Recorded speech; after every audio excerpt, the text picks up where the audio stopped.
suis venu à la bande dessinée il y a à peu près une vingtaine d'années maintenant. Je travaille en agence de com sur Paris. Donc à partir de là, j'ai surtout voulu à un moment changer un peu ma carrière puisque j'avais vraiment envie d'écrire. Parce qu'avant tout, moi, c'est raconter les histoires qui me plaisent.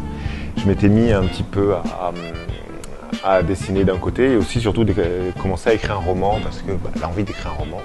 Et je me suis aperçu que j'étais bon dans les dialogues, j'avais une envie de raconter, mais par contre en description j'étais une grosse buse. Et c'est là-dessus où je me suis dit pourquoi est-ce que je ne lirais pas simplement ce que je sais faire, le dessin, avec la narration. Et d'où là il m'est commencé à venir l'idée d'écrire des histoires. J'ai commencé avec une première série en 1994 qui s'appelait Les Contes inachevés de David Watts, qui est un personnage un peu lunaire dans un Paris de rêve. Là-dessus, j'avais dessiné tellement de pages, parce que je faisais à peu près 3-4 pages par jour, donc j'avais très rapidement plus d'une centaine, donc un éditeur ne pouvait pas suivre là-dessus.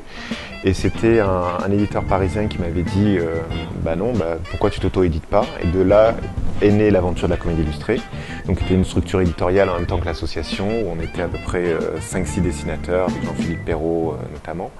Et de là a commencé pendant 6 ans sur Paris l'aventure de la Comédie Illustrée, où j'ai rencontré en 98 l'équipe de l'Atelier des Vosges avec Johan Sfar, Emmanuel Guibert, Marjane Satrapi que j'ai rejoint.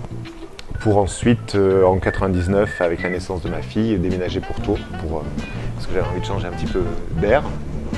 Et c'est là où j'ai commencé à penser à une nouvelle série qui s'appelait Les Filles. Donc quand j'étais invité chez BD Lire à faire une exposition. Et je crois qu'on a dû bien rigoler au Chinon au Vouvray, et j'aurais fait un peu une espèce de pari de leur dire non, plutôt que faire une expo, on va faire un happening où chaque jour je vais dessiner la planche qu'on exposera le lendemain. Donc à partir de là est né le projet des filles. En même temps, j'avais monté un petit peu l'atelier pop avec d'autres dessinateurs parce que je voulais un peu un carrefour à Tours pour la Comédie Illustrée notamment, puisqu'on avait déménagé. Et c'était sans suivi après le projet de chacun son tour, où chacun des dessinateurs de l'atelier avait dessiné sur 8 pages un quartier. Donc de cette aventure est née la série Les Filles, donc qui a eu un chouette succès, ce qui m'a permis d'être repéré par Dupuis, donc qui cherchait un dessinateur pour une série qui s'appelait Les Colocataires, donc ça c'était en 2003. Avec Sylvain Rodberg qui maintenant fait Orbital notamment, donc chez Dupuis toujours. Donc de là est née la série Les Colocataires. En même temps j'ai signé pour une nouvelle série chez Lombard qui s'appelait Love Song. Donc c'est 4 potes fans de musique qui réalisent à l'aube de leur quarantaine que finalement le groupe de rock ils ne feront jamais, et il faut qu'ils se remettent en question. Donc ça c'était en 4 volumes. Donc ça c'était assez personnel, et je me suis vraiment régalé à faire ça. Donc ce sont des différentes séries qui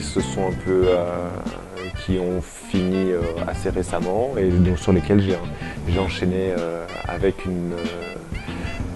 2 nouveaux projets. Un qui est la biographie des Beatles en bande dessinée pour les éditions Glénat, qui doit sortir d'ici 2 ans puisque ce sera un gros pavé de 300 pages. Et j'ai une autre actualité qui est le scénario d'un Spirou avec un pôle de 7 dessinateurs américains en face de moi, avec d'autres projets encore où je fais un scénario pour Ruben Pellerero.